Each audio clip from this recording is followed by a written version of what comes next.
안녕하세요. 스포츠 영양 코치 살빼고입니다. 오늘은 저번 영상에 이어서 흑자일스님과 우수 영양사님의 영상에서 다루어진 주제 중에 나쁜 기름에 대한 저의 생각을 한번 이야기해보고자 합니다. 우수 영양사님께서는 나쁜 기름은 없다라고 말씀하셨고, 그 나쁜 기름이라는 걸 판단하는 기준이 뭐냐라고 말씀하셨거든요. 그럼 제가 식용유에 대해서 재미난 이야기를 들려드릴 테니까 어떤 것이 나쁜 기름이고 어떤 것이 좋은 기름인지 여러분들이 직접 판단해 보시길 바랄게요. 먼저 우리 인류는 수백만 년 동안 기름이라는 것을 고기를 통해 얻었습니다. 기름을 많이 함유하고 있는 식물에서 압착해서 짜내는 기술을 사용한 지는 약 1400년 정도밖에 안 되었고, 지금의 화학적인 정제유를 먹기 시작한 건 100년이 채 안 되었습니다.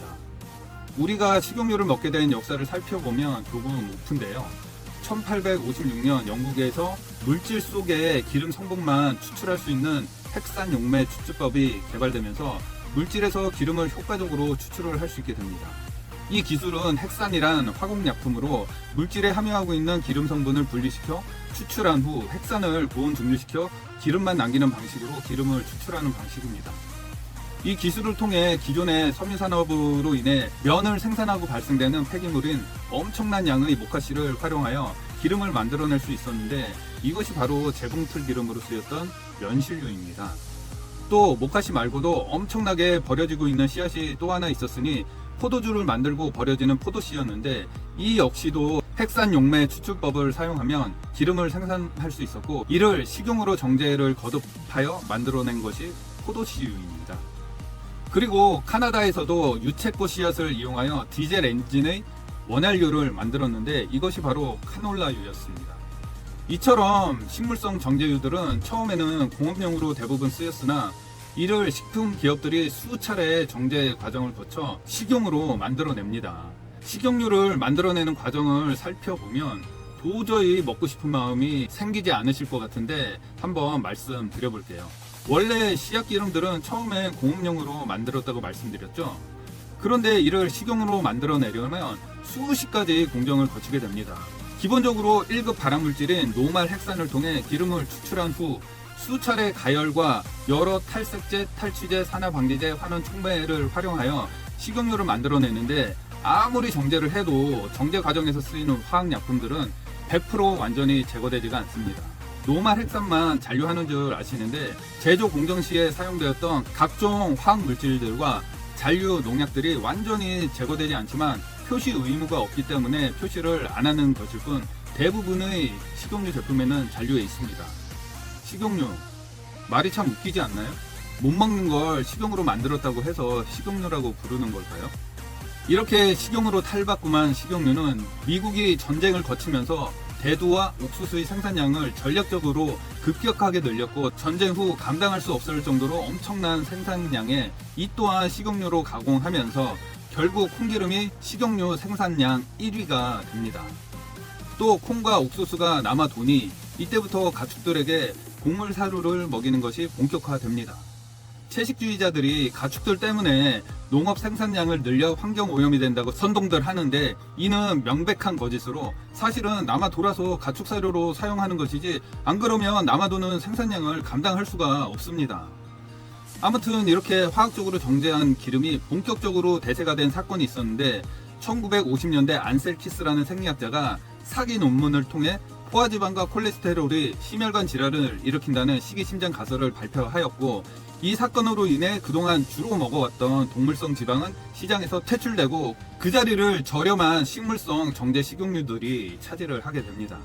이때부터 고기는 각종 성인병의 주범으로 몰렸고, 범인을 정해놓고 수사하는 기우제식 수사처럼 적색육을 악으로 규정하고 모든 연구가 이루어지니, 실험실 환경에서 식품 대기업들의 연구비 지원을 받는 연구원들은 그 기업들의 입맛에 맞는 연구 결과를 대량으로 생산하기 시작합니다. 결국 인간이 300만 년을 넘게 주식으로 삼아왔던 적색육이 2군 발암물질에 지정되는 지경까지 이르게 되죠. 이렇게 미국 주도하에 식용유는 전 세계 가정에 빠르게 침투하였으며, 이제는 생활에 없어서는 안 될 필수 식품이 되었습니다. 한때 식용유를 화학적으로 경화시켜서 트랜스 지방 덩어리인 마가린이 건강한 기름으로 버터의 자리를 대신했다는 거 다들 아시죠? 그런데 지금은 어떤가요? 다들 아시다시피 트랜스 지방은 시장에서 퇴출되었습니다. 한때 세계 정부에서 동물성 기름을 대신해 그토록 추천했던 식물성 기름인데 말이죠. 그런데 여러분 이거 아시나요? 들기름이나 참기름, 오메가3 등은 산패하기 쉬워서 빛과 열, 산소로부터 최대한 차단하여 보관하고 소비도 빠르게 해줘야 한다는 것들 다들 아시죠? 그런데 식용유는요? 이건 이미 제조 공정에서 산패되어지고 화공약품인 핵산 또한 완벽하게 제거되지가 않습니다.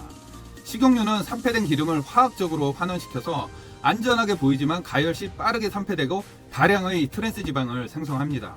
그래서 튀긴 음식을 먹지 말라 권장하는 것입니다.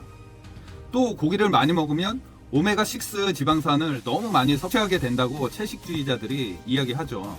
실제로 소고기 100g에 함유되어 있는 지방의 대부분은 포화지방산이고 오메가6 지방산은 약 0.5g 정도밖에 안 됩니다. 그러나 대부분의 정제 씨앗 기름들에는 엄청난 양의 오메가6 지방산을 함유하고 있습니다.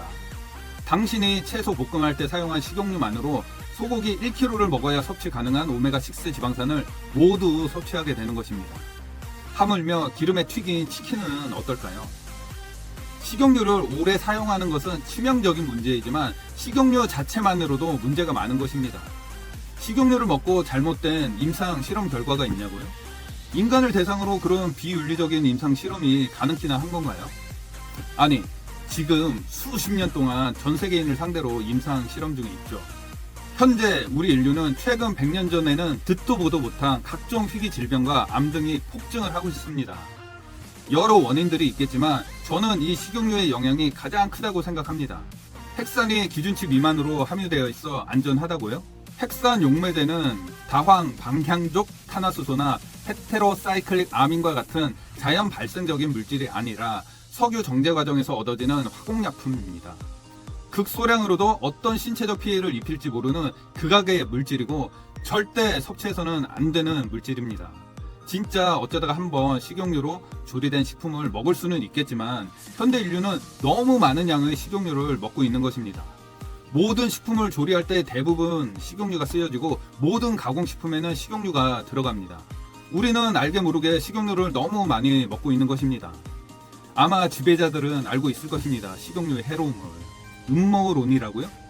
수백만 년 동안 인류가 안전하게 먹어온 동물성 지방을 악마화하여 식물성 기름으로 대체시킨 것이 진정한 음모 아닌가요?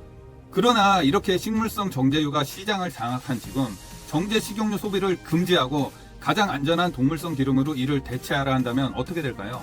아마도 전 세계 소비 물가는 엄청나게 뛸게 들고도 뻔합니다. 정부 기관들은 식품 기업들의 로비와 식용유에 대한 진실이 알려졌을 때 사회적 파장이 무서워 식용유의 해로움에 침묵으로 일관을 하고 있죠. 누가 나쁜 기름을 결정하냐고요? 국가기관이 여러분의 건강을 책임져 주지 않습니다. 한때 미국은 트랜스 지방을 섭취하라고 권장을 했었습니다. 그러나 진실은 어땠나요? 지금은 모든 식품에서 트랜스 지방을 없애는데 혈안이 돼 있죠. 나쁜 기름은 다른 누군가 판단해 주지 않습니다. 쓰레기를 화학적으로 정제한 가공 기름을 먹을 것인가, 자연에서 안전하게 짜낸 건강한 지방을 먹을 것인가는 그냥 여러분들이 스스로 판단하세요. 아, 그리고 식용유를 안 먹으면 먹을 게 없다고요? 식용유 없이도 사는데 아무런 문제가 없습니다. 소기름, 돼지기름, 비버터, 코코넛 오일, 아보카도 오일, 올리브 오일, 들기름, 참기름 등 자연적으로 만들어낸 기름들을 활용하면 되고 초가공 식품과 튀긴 음식들만 제한해도 생활하는 데는 아무런 문제가 없습니다. 어떤가요? 이제 나쁜 기름에 대한 기준이 좀 생기셨나요? 오늘 영상은 여기까지고요. 구독과 좋아요는 영상을 만드는데 큰 힘이 됩니다. 그럼 저는 다음에 더욱 유익한 영상으로 다시 찾아뵙도록 하겠습니다. 그럼 안녕.